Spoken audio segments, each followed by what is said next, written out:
My stepdaughter is living with my husband and I for the next year. She's an educated young professional who's saving up to buy her own home. Since she's moved in with us, past 3 months, she's become increasingly snappy and unhappy with how her dad and I run our lives.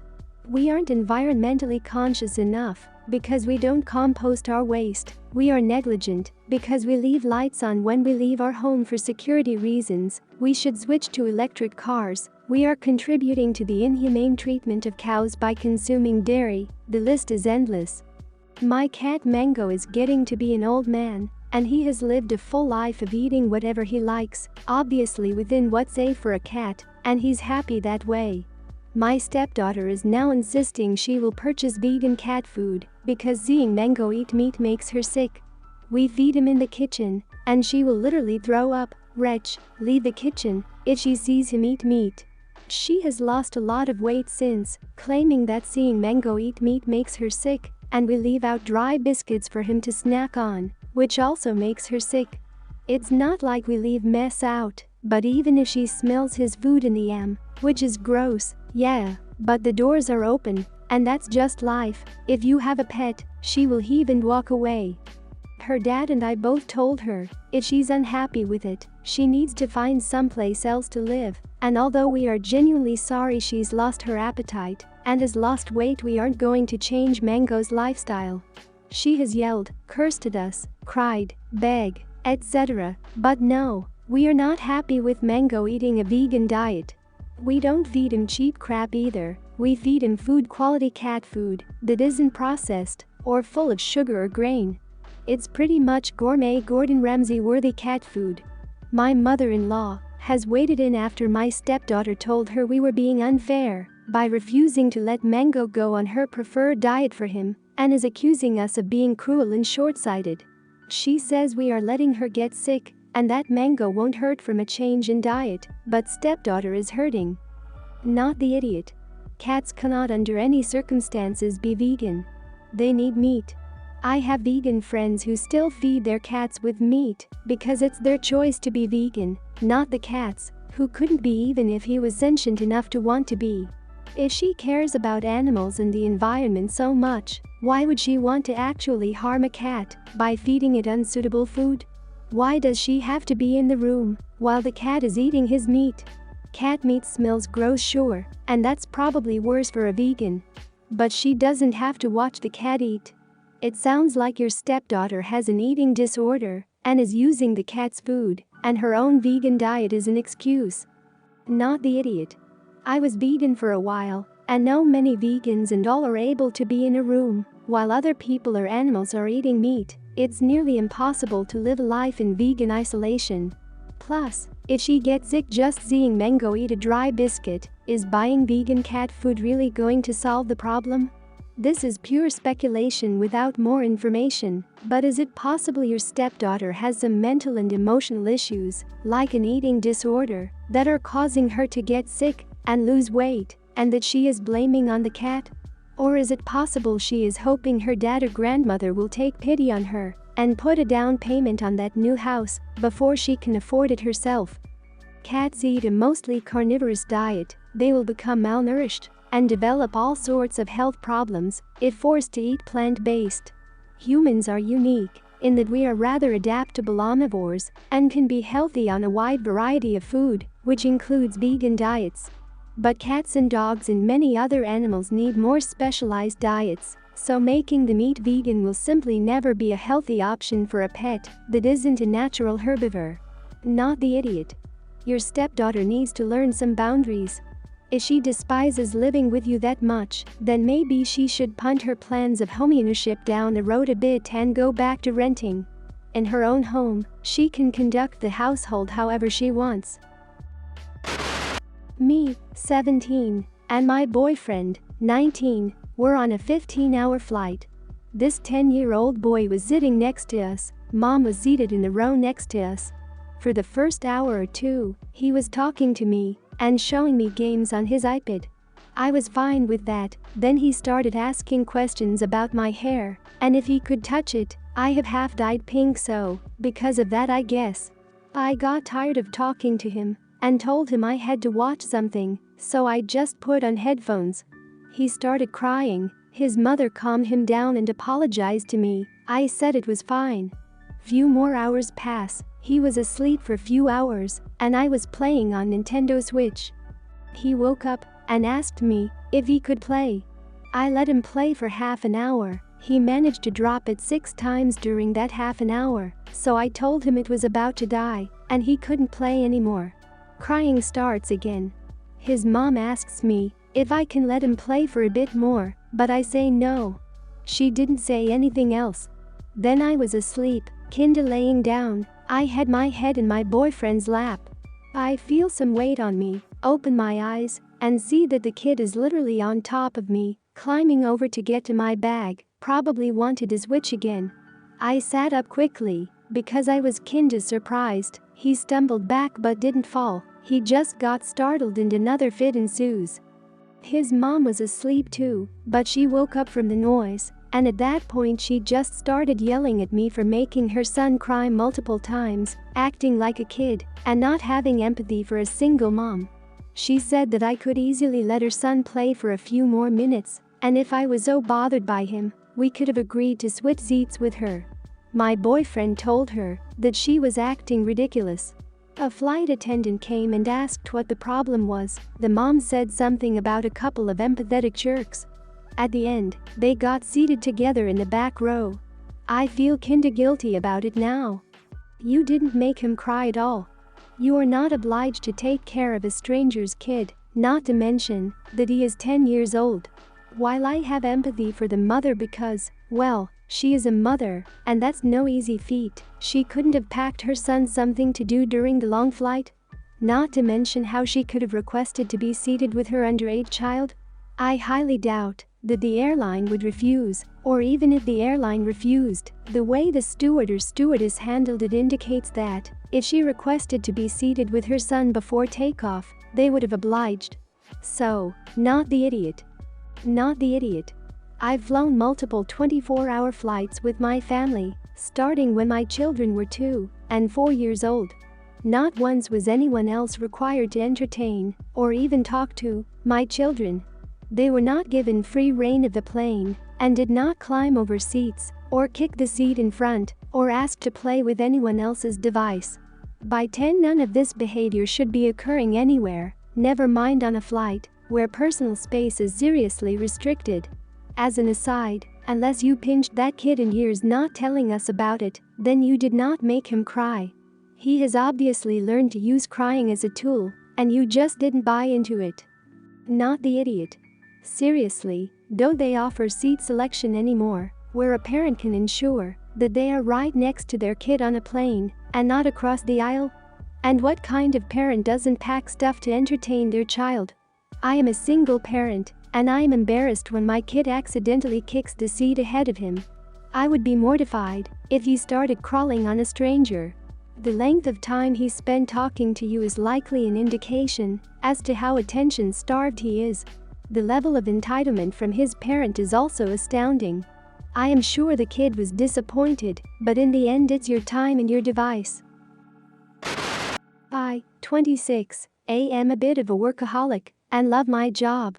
I am in software, but an opening came up for a project manager position that I really wanted.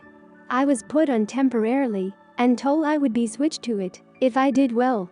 This meant a lot of hours since the team had gone months with project manager, usually about 10 or 12 hours. Before I worked 9 hours, overtime was rare. It's hard work, but my salary would increase 35%. My boyfriend is the polar opposite. He hates being in one job too long and quits whenever he feels like it to look for the next one. He doesn't understand that my industry doesn't work the same as his. He works in construction, and I can't just quit whenever I want, which I don't. He thinks I love my job because I've been conditioned to by society and work is only good for money.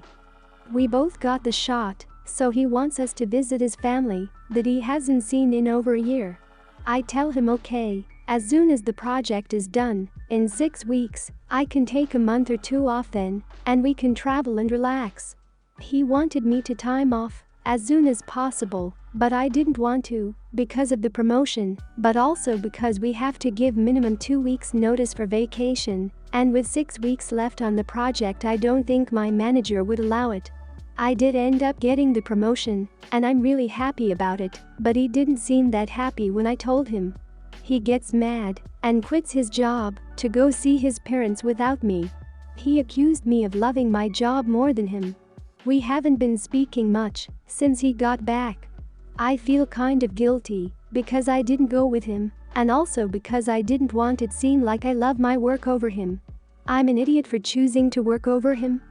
Your job has a 2-week notice before holding vacation, so you wouldn't have been able to go as soon as possible as he demanded, which is an idiot move by him, and you only have 6 weeks left on your project. This sounds like a red flag for me. You gave the best answer possible, and now he is pouting since you didn't do exactly what he said. Your boyfriend sounds manipulative. You might want to have a talk with him, seeing as you don't see things such as careers the same. Not the idiot for choosing your future success over a boyfriend with wildly different motivation to you who tries to make you think the way you think of work is wrong. That's not cool of him at all. Not the idiot. You are trying to secure your future, and it is okay to be passionate about your work. I can understand how taxing long hours can be on a partner, but if you are making your partner a priority outside of work, it shouldn't be an issue. Expecting you to take a vacation during a major project is not a realistic expectation and could put your career at jeopardy if they deem you unreliable. Work is not everything, and you do need to make others in your life a priority, but you also have responsibilities. Unfortunately, it doesn't sound like you and your partner have the same life goals, which may cause serious issues in your relationship if you stay together. Not the idiot. Him saying you love your job more than him seems manipulative. Loving someone doesn't mean giving in to their every whim. Do you say parents who work don't love their kids enough? If he loves you, he should respect that you're happy with your job. I'd give anything for a job I'm passionate about. If he really loves you, he'd support you in that, and he wouldn't pressure you to jeopardize your job for really no reason at all. 6 weeks are nothing. Also, that long of a break can't be taken last minute by most jobs, unless it's an emergency leave. No sure what he thought would happen. My husband, Josh, 30, and I, 32, have been married for over a year and dated for 5. I have a son S, 12, from a previous relationship. My ex and I are nowhere near friends, but he's an amazing father towards our kid in every possible way. My kid adores his father, and they look pretty much alike. Josh and I've been trying to get pregnant for 2 years without success because he has a low count. We've tried everything, but right now we can only hope that it happens naturally, since we can't afford more treatments. I guess that out of sadness Josh has been around S a little more, trying to get him to do things together and spend some time. S loves him, but he sees my husband as an authority or uncle figure, and not like a dad. Josh has been trying to get S to call him dad or father since we began to try to have a baby because he didn't want my son to feel left out, but S has refused every single time and continues to call him Josh. It's okay. I had a talk with my husband about how S just prefers his name and that it's nothing personal. After a few more times, Josh desisted. But right now my husband has begun to try again, and S continues to refuse, saying that he already has a daddy and that he doesn't like the pressure Josh puts on him. I've tried to talk to my husband again, but every time he says that's not fair. My ex gets all the credit, while he's been a father figure for my kid half of his life. I told him that we can't force S to call him something he doesn't want to, and that not being called dad makes him less than my ex. I thought that was it, but yesterday while we were having dinner S told my husband Josh, "Look at this." And my husband totally snapped. He grounded my son and took his switch, saying that unless he starts to call him dad he won't get it back. S was almost crying. And I told him that none of that was gonna happen because we won't force him to do something he doesn't want to. My husband began to throw a tantrum about how it's not fair, how S' looks so much like my ex, And it's always a reminder, and that he deserves more respect. I told him to get out of the house until his mind is clearer and doesn't feel that fighting a kid, it's right. I get that Josh feels desperate and hurt, but I don't think that making us call him dad is the right move. However, I could be wrong. I know that my ex won't have any problem sharing the title, and I'm afraid I might be the jerk for not taking Josh's feelings into consideration. Not the idiot. You're looking after your family. Your son is doing what he's comfortable, and sounds like they have had a good relationship until now. Thank you for kicking him out, as hopefully it'll wake him up to how much damage he's potentially done to his relationship with your son. Please speak to your son, saying it's not his fault, and get your son therapy and demand your husband get some too. How frightening it must have been for your son, and to hear how his stepfather hates, how he looks like his dad. Words have been spoken that can have damage for years to come. It's also a red flag. You need to have a big discussion with your husband before he comes back. Good luck. Not the idiot. Your husband was very out of line to the point of abuse. He must get therapy. Men have dreams of family and children too, and while women's infertility is stigmatized still, men's infertility is even more stigmatized and diminished.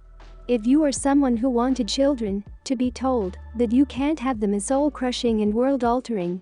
He may also feel emasculated, but based on his behavior, I imagine the lack of biological children is more of an issue for him. He needs to get help so that he can deal with this in a healthy way, and also so that he can understand his options. This is not to excuse his behavior, but hopefully to help him on a path to remedy it.